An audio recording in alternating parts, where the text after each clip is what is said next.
The moment you tell someone you have saved serious money, the price of the relationship changes, not in a poetic sense, not in a vague social sense, in a real, measurable, behavioral sense. You move an invisible number inside their head, and once that number moves, everything around you starts getting repriced. What is fair to ask? What is fair to expect? What counts as generous? What counts as cheap? What kind of restaurant is now normal? What kind of apartment, vacation, school, car, or lifestyle looks appropriate for someone like you?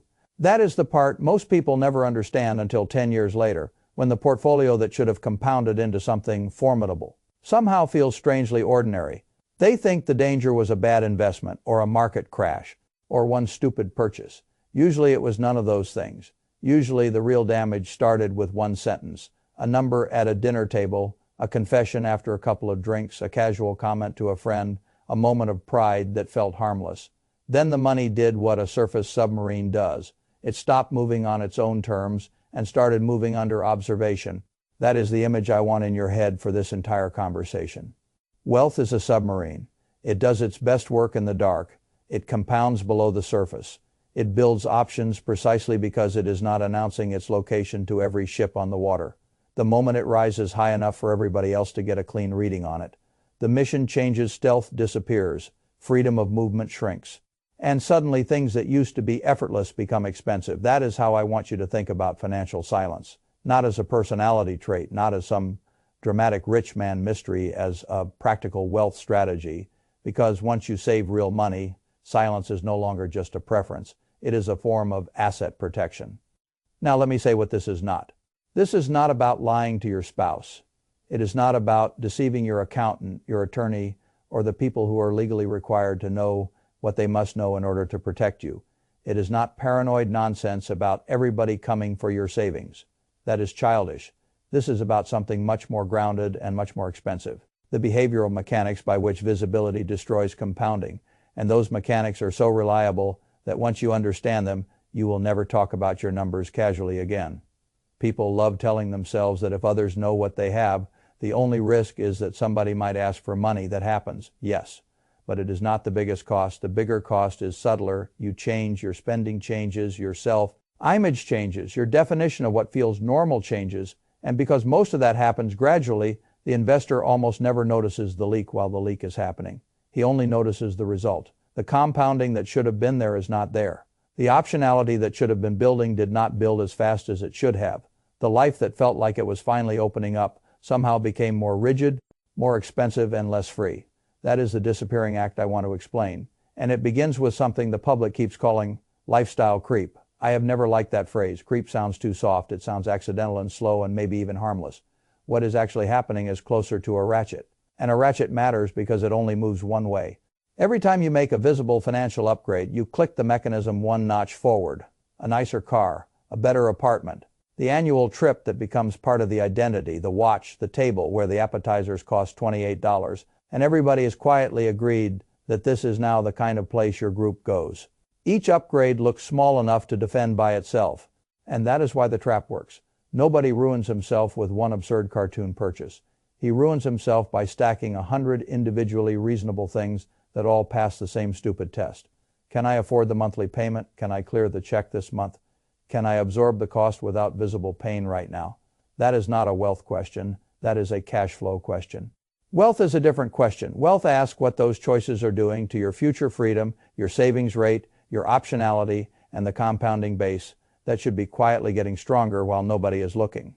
Cash flow asks only whether this month survives. That is a dangerously low standard. And once other people can see your financial level, that ratchet gets stronger because now the floor is not just enforced by your habits. It is enforced by the people who watched you set it. The dinner you covered, the vacation you posted, the renovation they walked through, the watch they noticed, the hotel you picked, the side comments about how well your investing has been going. Every one of those things becomes a social calibration point. You think they are moments, they are actually signals. Signals become expectations, expectations become maintenance costs. Now let me tell you about a man I will call Derek. Derek is a mid-level software engineer in Austin, good income, around $140,000 a year, not a celebrity, not a founder, not a hedge fund guy, just the sort of smart, disciplined person who should quietly become rich if he leaves himself alone long enough. Around 2019, Derek finally got serious. He maxed his retirement plan, built a real emergency reserve, automated money into index funds, nothing sexy, no stock, picking theatrics, just the boring mechanics that build actual wealth. And then he did one thing wrong. He told people not arrogantly. That is what makes it so dangerous. He told people because he was proud. He came from a family that had never built much. He was the first person in his orbit who had gotten to 6 figures in investments. He had never felt that kind of progress before. At a birthday dinner, after a few drinks, he mentioned that he had crossed $100,000 invested. One sentence, one number, that was all it took. Nothing happened immediately. That is how these things always begin. There is no villain monologue. No one rubs their hands together. The relationship simply gets repriced. The group starts drifting toward slightly nicer restaurants, not because anyone says Derek can afford it. Nobody needs to say it. The information has already done its work. His girlfriend starts speaking differently about apartments, not in a demanding way. In a recalibrated way, the frame changed. When his parents need help with a car repair, Derek becomes the obvious call, not because his brother is a bad person, because Derek is now the one who is set up.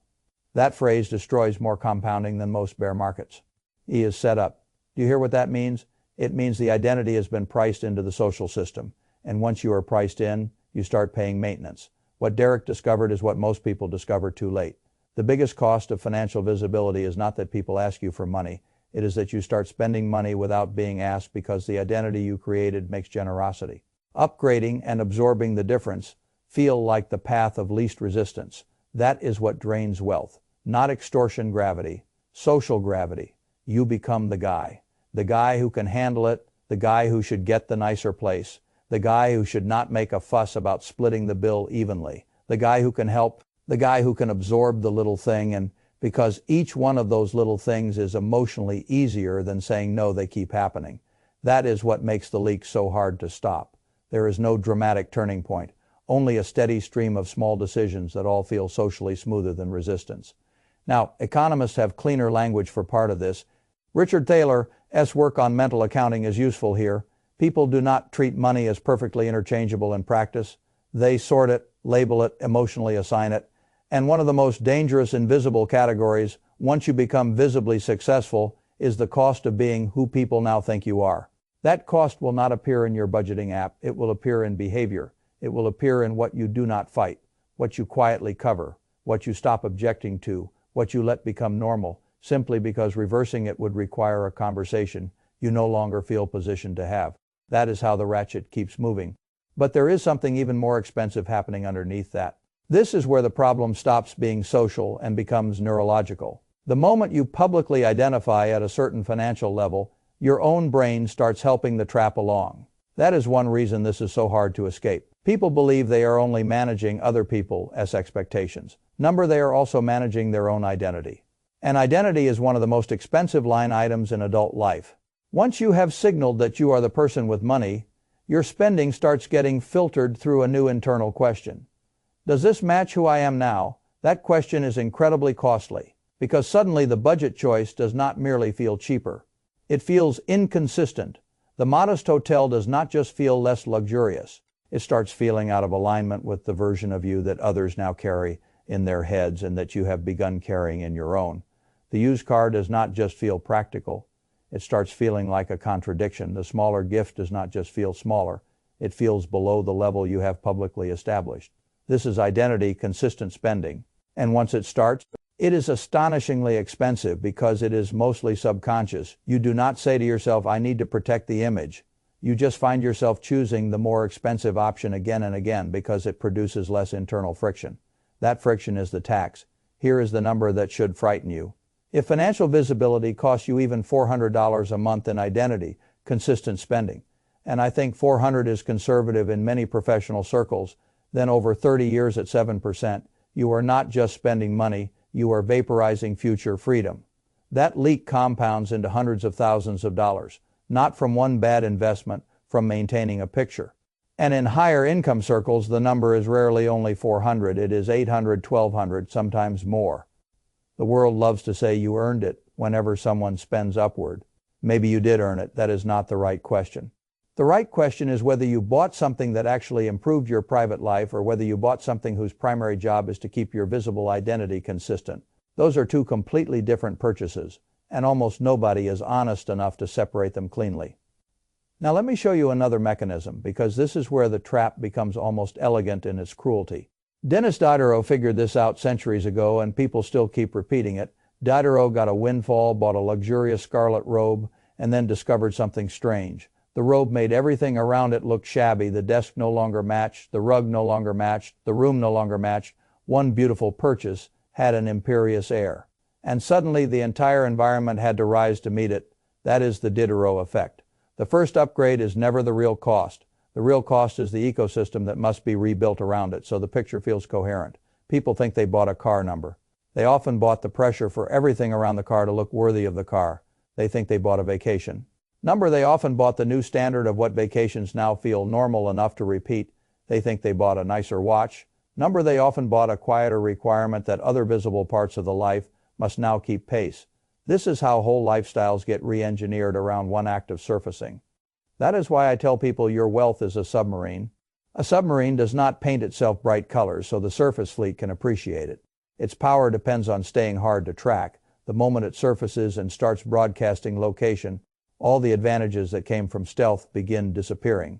Wealth is the same. Compounding works best in the dark. It builds options nobody needs to approve. It lets you move without explanation. It creates freedom precisely because other people do not have a clean reading on the size and shape of what you can do. The moment the reading becomes clear, the social ocean starts responding. And once it responds, life gets more expensive. Now let me tell you about Marcus, because Marcus is the example of what this looks like when it is done correctly and what happens when the wrong people finally get a sonar ping. Marcus is not flashy. That is part of his strength. He worked a solid job. 90 to 120,000 most of his career. Nothing in his external life screamed money. He drove a used Honda Accord because he actually did not care what the car said. He bought a house below what the bank said he could afford. He filled his Roth every year. He kept investing into broad, low-cost funds. By his mid-40s, he had roughly $450,000 in invested assets. Not billionaire money, real money, the kind of money that, if left alone long enough, becomes life-changing, and almost nobody knew. His friends thought he was responsible. His family thought he was fine. His coworkers thought he was doing all right. Nobody had a number. That is the perfect zone: comfort without legibility, respect without calibration, optionality without an audience. Then his father died. Estate paperwork opened the number up to siblings. And from that moment, the repricing began. Again, not with cartoon villainy. That is not how reality works. It happened through incentives. One sibling had a rough patch. The request came sideways through the family rather than directly. That makes it harder, not easier, to refuse. A cousin heard enough to approach Marcus with an opportunity. That was really a request for capital dressed up as conversation. His widowed mother began assuming Marcus would cover certain costs because he was the one set up, not demanding, assuming. That is the most dangerous form of pressure, because it makes refusal feel like character failure rather than mere boundary setting. Within a year and a half, Marcus had dispersed around $65,000 through a combination of help, pressure, expectation, and that awful category of money that leaves because the owner no longer has the emotional energy to fight every single time. Now here is the number that matters. $65,000 not only left the portfolio, its future left too, at a normal long-term compounding rate. That kind of leak is not just $65,000. It is $250,000 of future strength gone. Not because Marcus was reckless, because the submarine surface, that is, the cost most people never calculate. They count the money given. They do not count the money that money would have become had it stayed enlisted. That is the true damage of visibility. Now I want to go one level deeper, because the greatest cost of financial silence is not lower spending in the trivial sense. It is preserved optionality. That is the part I respect most. People say money is freedom. That is true, but it is sloppy. Money is negotiating power. Money is the ability to say yes when something real appears and no when something false demands payment. Money is room to leave, room to wait, room to accept a lower salary for better work, room to help on your own terms, room to decline with a calm face, room to avoid explaining every move to people who think your visible standard entitles them to interpret your choices. That is what silence protects. The moment others know your number, they think they know your floor. They think they know what you can absorb. They think they know whether I can, T means can, T, or means one. That makes every refusal more expensive socially. And once refusals become expensive enough, people stop refusing. Then wealth starts leaking through compliance. Let me show you the difference. Two men, same age, same broad professional class. Kevin earns about $115,000, has around $180,000 saved. He is proud of it, and it is not a secret. Friends know he is good with money. Co-workers know he is doing well. Family knows he has it together. Over 15 years, the social ratchet does what social ratchets do. Identity spending, Diderot cascades. Family help the right level apartment, the right level vacations, the right level, it's fine, I got it. Nothing catastrophic, just persistent, all in maybe $500 a month above what he would have spent if no one had a clear reading on him. That sounds small enough to ignore. It is not, over 15 years. Once you include the compounding that never happened because the money was spent maintaining visibility, the cost runs into the hundreds of thousands. Now take James' slightly lower salary, slightly lower savings at the starting line. He tells nobody, not because he is afraid, because he understands signal. His friends think he is responsible. His family thinks he is comfortable. No one can price him precisely. He drives a car that is good and forgettable. He does not post trips. He does not casually narrate milestones. His social visibility cost is a fraction of Kevin's. By 50, James has a materially larger net worth. Not because he out-earned Kevin, not because he picked better stocks, because he preserved darkness. And here is the real payoff. James gets a call about a smaller salary role in work he actually finds meaningful. Kevin cannot seriously consider that call because his life has been calibrated by others and by himself to a visible level that requires his present income. James can take the meeting. He can say yes if he wants. That is what silence bought him. Not only more money, more maneuverability. That is the whole point. Now let me say something that will sound almost rude but is extremely important. Every system in modern consumer life is built to make your wealth legible. Not because there was a sinister meeting where people planned it, because the incentives line up that way. Luxury marketing wants signal. Social media wants display. Status spending wants audience. Credit card ecosystems want you to normalize upgraded behavior. Even ordinary professional life nudges you toward visible calibration. The world does not merely want your money. It wants your acoustic signature. That is what naval people call the sound profile that makes a submarine detectable. The mission of a serious submarine is not merely power. It is quiet power because quiet is survivability. Quiet is optionality. Quiet is what lets the vessel move on its own terms. Your financial life has an acoustic signature too. What you mention, what you post, what you signal, what your visible life trains others to assume. The lower the signature, the safer the mission. The louder the signature, the more expensive the ocean becomes. That is why staying quiet feels slightly uncomfortable in a world that rewards display. And that discomfort is exactly why it is valuable. A useful principle usually comes with some social friction. If it came friction-free, everybody would already be doing it and there would be no edge. Silence feels awkward because the culture wants performance. That is precisely why it works. Now, let me tell you what to do with all of this, because a philosophy without a protocol is not very useful. First, audit your visibility, not just your spending. Most people obsess over line items and never ask the more important question: how legible am I? What have I told people in the last year? What have I implied? What would a reasonable person guess my number is based on what I have surfaced? What has my lifestyle trained other people to believe about what I can absorb? If the answer is they basically know or they have a rough idea, then the mission is not to panic. The mission is to stop surfacing new coordinates. No more updates, no more little milestone disclosures, no more upgrades whose main function is public calibration. You cannot erase what others already know, but you can stop sharpening the picture. Let the submarine begin descending again. Second, decouple your milestones from your need for applause. This is much harder than it sounds because financial milestones feel meaningful. They are meaningful. The first 100,000, the first $250,000, the first $500,000. The first time you realize your money is now producing real work on its own, those are beautiful moments. But the people best positioned to celebrate them with full context are also the people best positioned to become a future drag on them if the context escapes the circle that should hold it. So celebrate privately. Tell the one or two people who must know, write it down, mark it in a notebook, take yourself out to dinner if you want. I do not care, but do not convert your milestone into social data if the cost of that data is future compounding.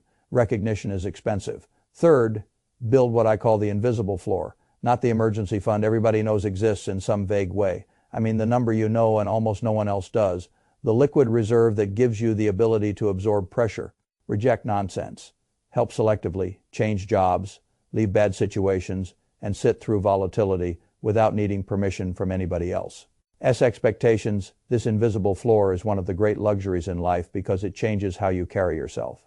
The man with an invisible floor does not need the room to understand him. He does not need to prove the number. He can pay or not pay, go or not go, leave or not leave, help or not help. All without drama. That is freedom. Not because the number is huge, because the number is private. That is the key difference. Now, here is the thing I most want to protect people from. They hear something like this and think I am arguing for cheapness. I am not. I do not admire deprivation for its own sake. I do not think wealth exists merely to be stared at in the dark. Spend on what truly improves your private life. Spend on what increases joy, meaning health, beauty, or time. In a way you genuinely experience. What I am against is spending as signal. Spending because a visible financial identity now requires a visible lifestyle that reinforces it. That is a bad bargain, a very expensive bargain, and the market never refunds it. That is why the line matters so much. Private utility is one thing, public calibration is another. People confuse them constantly because the two can wear the same costume. A nicer car may genuinely delight you. Fine. A nicer car may also be Diderot's robe wearing a different badge. That is not fine. You need the discipline to know which one it is. Now let me come back to Marcus for a moment, because what he did next is the adult version of recovery. He did not become paranoid. He did not cut off his family. He did not turn into one of those grim men who mistakes bitterness for wisdom. He did something smarter. He reduced legibility. He changed how assets were structured. He routed future financial conversations more carefully. He stopped discussing family money in group settings. He got professional help where professional help created process rather than emotional improvisation. And most importantly, he reestablished the principle that help would happen on his terms rather than through the ambient assumption created by visibility. That is how you recover stealth, not by becoming cold, by becoming structured. That is a distinction sophisticated people understand and amateurs miss. Amateurs think boundaries are hostility. Adults understand boundaries are architecture, and architecture is what protects compounding. Now let me tell you the largest lesson here in one clean sentence. The biggest threat to serious savings is not theft, it is legibility. The more readable your financial position becomes, the more social gravity it attracts, the more your own identity begins defending the signal, and the more expensive ordinary life becomes. That is why a person can do almost everything right on paper and still arrive 10 years later with less to show for it than he should. He maxed the account, he bought the funds, he stayed invested, but he allowed the number to become part of his social identity. And from that point forward, the portfolio was no longer compounding alone. It was financing a character. That is what drains it. That is why I say your wealth is a submarine. It compounds in the dark. It protects you precisely because it is not visible enough for other people to rearrange themselves around it. It gives you room because nobody is sure what the full room actually is. It buys freedom because the freedom does not need explanation. The moment it surfaces, it becomes something else, something targetable, something interpretable, something that now has to answer for itself. That is too expensive a transformation for most people to afford. So if you save serious money, tell no one who does not absolutely need to know, not because you are afraid of them, because you are protecting the exact conditions that allowed the money to become serious in the first place. Privacy is not antisocial. Privacy is compound, interest protection. And if you respect that, really respect it, then 10 years from now you will not just have more money, you will still have what money is supposed to buy in the first place. Choice, mobility, leverage, and a life that remains yours because you did not accidentally hand the world a sonar reading. That is the whole lesson. Run silent, run deep, and let the portfolio do its best work where it always has, in the dark.